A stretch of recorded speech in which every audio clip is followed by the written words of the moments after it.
Los datos que se exponen a continuación no se refieren ni corresponden al caso real. Hablaremos sobre una muestra de la evaluación de un caso con problemas de aprendizaje. Se trata de un niño de 11 años a quien nombraremos Paco, quien fue remitido a consulta por indicaciones de la psicóloga escolar a sus padres, manifestando que el motivo era un retraso escolar general, trastornos de conducta y dificultades en la relación social con sus compañeros de clase. Hablaremos primero de su entorno familiar. El caso de Paco tiene 11 años y es el segundo hijo de una familia compuesta por 5 miembros. El padre de 45 años, la madre de 42, una hermana de 13 años y un hermano de 9. Paco se encuentra cursando tercer grado de primaria con mucha dificultad. Su hermana ha tenido problemas con las matemáticas, pero gracias a unas clases particulares está avanzando satisfactoriamente. El hermano más pequeño tuvo problemas para aprender a leer y a escribir, pero también está avanzando. El padre es funcionario público y la madre es empresaria. Así es que el nivel socioeconómico de la familia es medio alto. Exposición del caso. La principal queja de sus padres es sobre su rendimiento escolar. Paco ha ido pasando de curso por las exigencias vigentes de los planes de estudio. Sin embargo, su retraso respecto a su grupo de edad sigue vigente con notas deficientes en todas las materias. En la escuela a la que asiste se le asignó a un grupo de repaso y la psicóloga del centro aconsejó una evaluación e intervención psicológica extraescolar.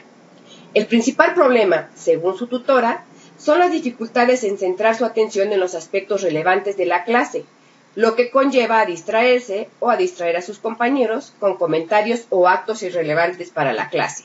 También describe conductas hiperactivas. Los problemas de Paco no tan solo son de rendimiento académico, sino de relación social con otros iguales, ya sea dentro o fuera de la escuela. Suele presentar conductas desconcentrantes, de enfados aparentemente sin motivo justificado. La relación con sus compañeros es mala y suele ser objeto de burlas a las que alguna vez ha reaccionado violentamente. Hace poco, Paco fue expulsado del colegio durante una semana por descontrol de sus nervios y lanzar un objeto que golpeó a un compañero en la escuela. En casa, se comporta con cierto menosprecio de las reglas. Le tienen que insistir para cosas tan cotidianas como simplemente meterse a bañar o recoger la mesa al acabar de comer. Los padres adoptan una actitud de dominio y lo castigan por no cumplir las reglas domésticas. Sin embargo, Paco parece haberse adaptado a tanto castigo y lo acepta con más o menos protestas. Los padres parecen resignados a aceptar que su hijo no tiene remedio a pesar de lo que han intentado por todos los medios. En casa no ha presentado episodios agresivos. Paco se agobia fácilmente en lugares donde hay mucha gente y procura evitarlos. Cuando está nervioso, suele morderse las uñas o manos. Sus padres lo describen como necio y torpe. Otra conducta que suele aparecer es la de comer compulsivamente. Pese a tener los alimentos bajo control, Paco se las ingenia para coger cualquier cosa comestible, no importa la hora, para devorarlo inmediatamente a escondidas o fuera de la vigilancia de sus padres. Este tipo de conducta resulta especialmente problemática dado que el niño presenta sobrepeso. No se han presentado episodios de pica, esto es, ingestión de materiales no comestibles. Últimamente han aparecido conductas de retraimiento, como si estuviera deprimido, con desinterés hacia actividades que antes lo atraían, por ejemplo, los juegos en la computadora. Desde muy pequeño sus padres se han preocupado por su educación y no dudaron en contratar profesores particulares o inscribirlo en actividades extraescolares como clases de repaso o informática. Los resultados, sin embargo, fueron los mismos que en la escuela. Paco no tan solo no progresaba adecuadamente, sino que, según sus mismos profesores, solía convertirse en un elemento distractor del resto del grupo. La consecuencia inmediata era el rechazo y menosprecio de algunos profesores y compañeros. Su historia evolutiva. Nació de un parto natural y sin problemas durante el embarazo. Es un niño que se alimentó con pecho durante los primeros meses y con un patrón normal de comer-dormir cada 3 horas. Los padres informan que hasta pasados los 8 o 9 meses, el niño no parecía interesarle nada del mundo exterior, simplemente comía y dormía. Fue ganando peso y talla siempre por encima de lo normal. Empezó a mantenerse de pie a partir del año y medio, dando sus primeros pasos a los 15 meses y a andar sin ayuda hasta los 18. Según sus padres, siempre ha presentado una cierta torpeza motora. Cuando empezó a hablar hubo retraso significativo. Sus primeras palabras se empiezan a producir hacia los 2 años. Se trataba de pseudopalabras, y no es hasta los 2 años y medio que empieza a pronunciar algunas palabras claras y acompañadas, en ocasiones con tics gesticulares. Las primeras combinaciones de palabras con sentido aparecen a partir de los 3 años y siempre con alguna dificultad. A este retraso no se le dio en principio mucha importancia y no se valoró con el pediatra. Durante esta primera etapa es de destacar hacia los 2 años unas crisis nocturnas durante el sueño con temblores generalizados y conciencia alterada, no consiguiendo despertar al niño, que persistía con los síntomas durante algunos minutos. Todo ello propició algunos ingresos en urgencias y un primer diagnóstico pediátrico de epilepsia. Posteriormente, las crisis fueron remitiéndose hasta desaparecer. El control de esfínteres siguió un patrón normal, no hay problemas médicos dignos de mención o a excepción de la miopía que padece. Las únicas quejas que refieren los padres en la infancia es su déficit de atención, parece que no oye. Planteamiento de la evaluación. El caso de Paco nos presenta una constelación de síntomas que abarcan distintas áreas del funcionamiento del niño, familiar, escolar y social. La principal demanda por parte de la familia era la de encontrar soluciones para su bajo rendimiento escolar, pero es evidente que la evaluación debía ampliarse más allá de los horizontes meramente académicos. Como punto de partida, nos interesaba conocer su nivel de competencia intelectual, pero también nos preocupaba analizar su estado emocional, dada la presencia de trastornos emocionales y de conducta, y de relación en su entorno, familiar, compañeros, etc. Déficit en habilidades sociales. La evaluación se plantea como una recogida de datos que van desde información más general, historia evolutiva, entrevistas a padres o a tutor, a información más detallada en función de las peculiaridades del caso. Se empezó con la aplicación del WISC. Esta prueba permite obtener un coeficiente intelectual que nos da una idea de dónde se encuentra el sujeto dentro de su grupo normativo, esto es, de igual edad. Pero lo que realmente nos interesa es el análisis detallado de las diferentes subpruebas, las cuales nos aportan información mucho más valiosa acerca de los puntos fuertes y débiles del sujeto. Con ello, podremos trazar un plan de intervención más personalizado. El informe es presentado y explicado a los padres en entrevista personal. En algunos casos puede también entregarse por escrito cuando es solicitado para entregarlo a otros profesionales de la salud o la educación. Los resultados de la evaluación del caso de Paco. Informe. Los datos que se exponen a continuación son un ejemplo de informe tipo. Algunos datos y situaciones han sido modificados y no corresponden en su total realidad. Resultado es la capacidad intelectual. Se presenta la gráfica de área verbal y se interpreta de la siguiente manera. Paco, con una edad cronológica de 11 años, obtuvo un coeficiente verbal de 91 y un coeficiente intelectual manipulativo de 89. El coeficiente intelectual total es de 88 con un intervalo de confianza de más menos 7 al 95%. Su ejecución general se clasifica como media-baja. No se aprecian diferencias significativas entre el área verbal y la manipulativa. En el área verbal, Paco obtiene puntuaciones ligeramente por debajo de la media, excepto en la información. Comprensión se sitúa en una puntuación típica de 9 que corresponde a 37. Los puntos más débiles son los de vocabulario, con un puntaje de 7, aritmética con un puntaje de 8 y dígitos con un puntaje de 8. En el área manipulativa, las pruebas de historietas con un puntaje de 11, cubos y claves con un puntaje de 10, y se mantuvieron dentro de la media normativa.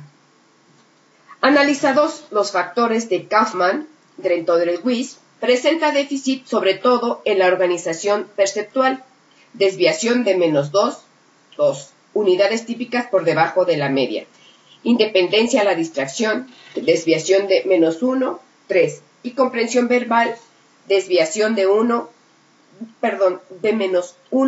25. Su rendimiento ligeramente inferior a la media de su edad en el área verbal no es tanto debido a un desconocimiento de algunos de los contenidos o conceptos lingüísticos, sino a la hora de procesarlos y encontrar una respuesta adecuada.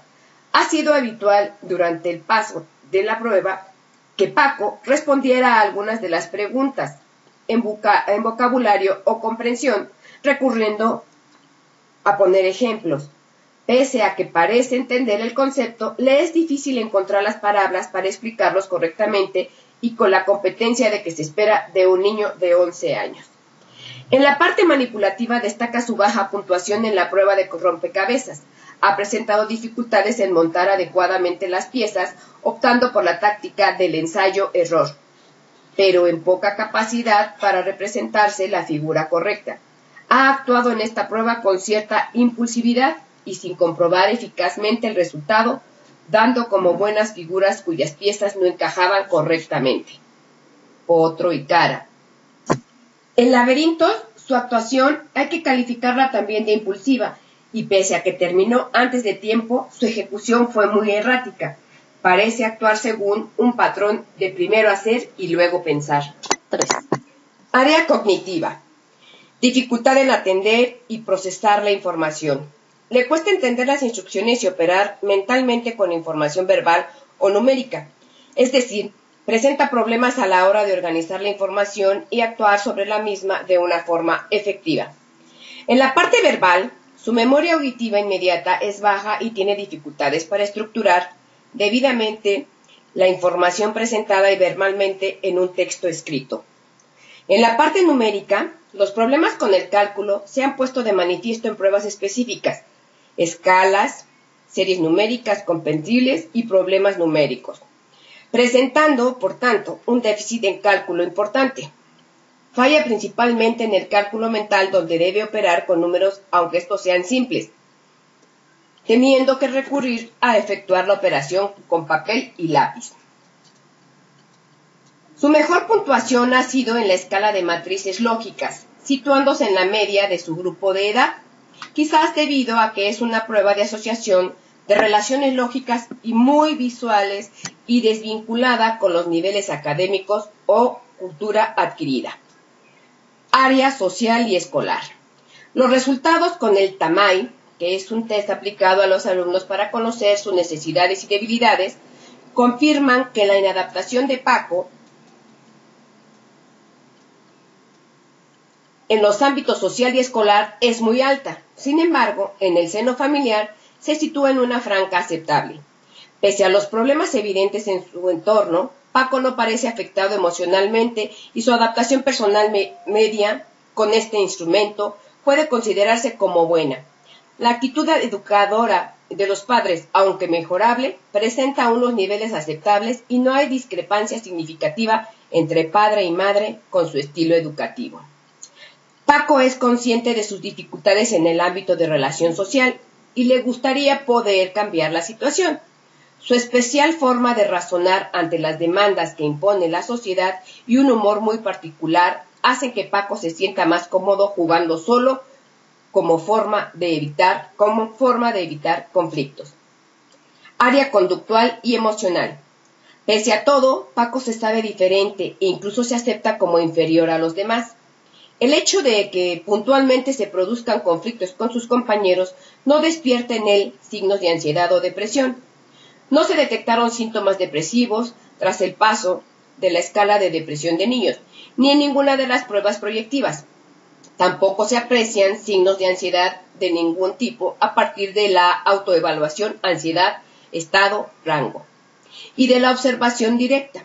Más bien al contrario, Paco, según sus fuentes de la propia escuela, suele ser quisquilloso en clase, despreocupado y no le parece importar demasiado lo que piensen profesores o compañeros de él. Paco se ve a sí mismo, con su autoconcepto, muy mal físicamente, regular socialmente y normal en cuestiones académicas, es decir, tiene una visión bastante peculiar y sesgada de sí mismo. Simplemente parece no entender bien la realidad y las consecuencias de lo que le envuelve. Integración de resultados. Conclusiones finales. Las diferencias entre los déficits que presenta Paco no pueden explicarse en términos de escasa estimulación ambiental o despreocupación o negligencia por parte de los padres en las exigencias de cumplimiento de las tareas escolares. Los déficits más significativos encontrados en la evaluación pueden sintetizarse en área conductual, déficit atencional acusado, impulsividad, primero hace, luego piensa. Área cognitiva, problemas en el razonamiento lógico, baja capacidad de organización perceptual, incapacidad para crear estrategias delante de cualquier problema, poca concentración o atención sostenida, pobre ajuste a la realidad, pensamiento disperso, dificultad significativa en atender, comprender y procesar la información verbal, ya sea con palabras o números, procesamiento secuencial deficiente. Área social escolar, inadaptación significativa en el ámbito escolar y social, problemas de relación con los compañeros, no sabe conectar con ellos, estorban, es pesado. Área emocional, no hay signos de depresión ni de ansiedad relevantes, parece aceptar sus limitaciones.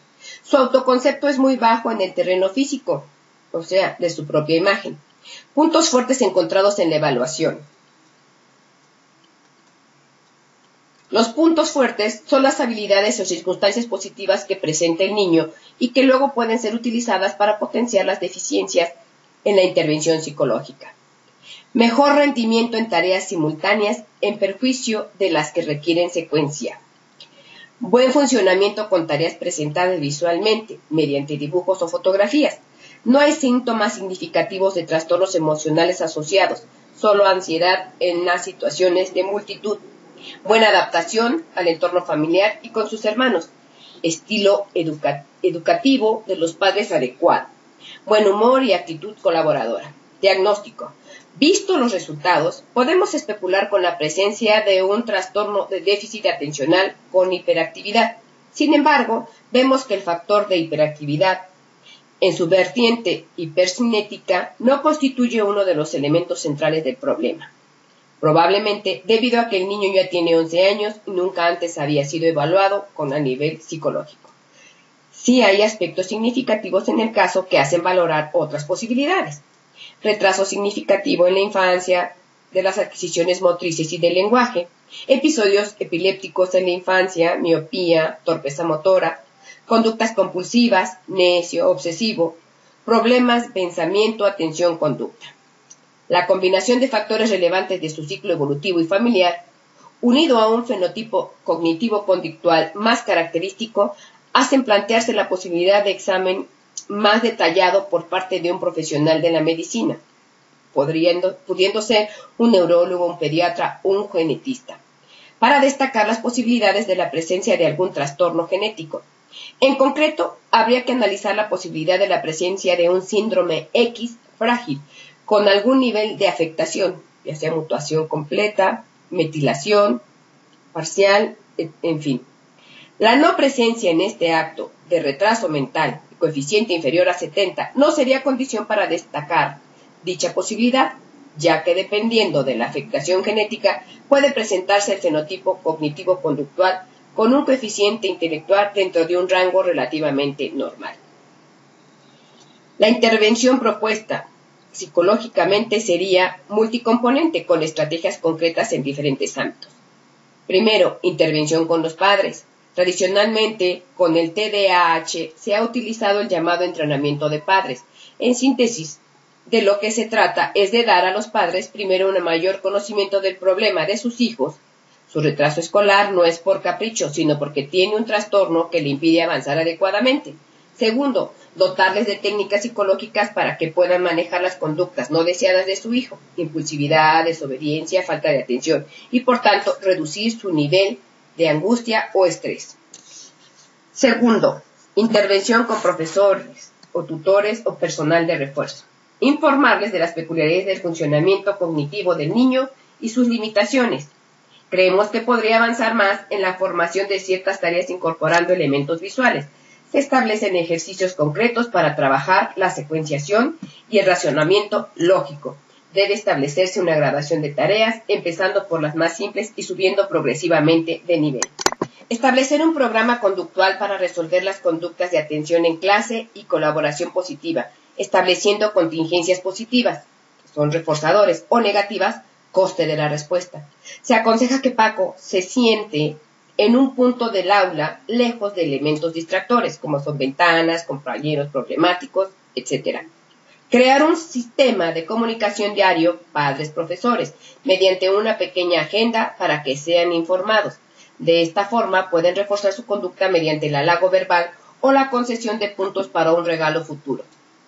Intervención con el niño. Los objetivos terapéuticos que se marcan son el control de la impulsividad y o agresividad, autocontrol, técnicas de solución de problemas, aumentar la habilidad para mantener la atención, técnicas de relajación, entrenamiento en habilidades sociales, mejorar su capacidad para interactuar, conectar con sus iguales. Estas intervenciones se suelen efectuar en un primer momento de forma individual, para luego pasar a dinámicas de grupos donde se representan las conductas a trabajar, mediante técnicas como el role-playing, el modelado, las instrucciones, etc. El objetivo último de la intervención en todas estas habilidades se generaliza en su vida cotidiana. Así Paco podrá desarrollar un ambiente tranquilo, de paz y armonía, tanto en su entorno escolar como familiar. Muchas gracias.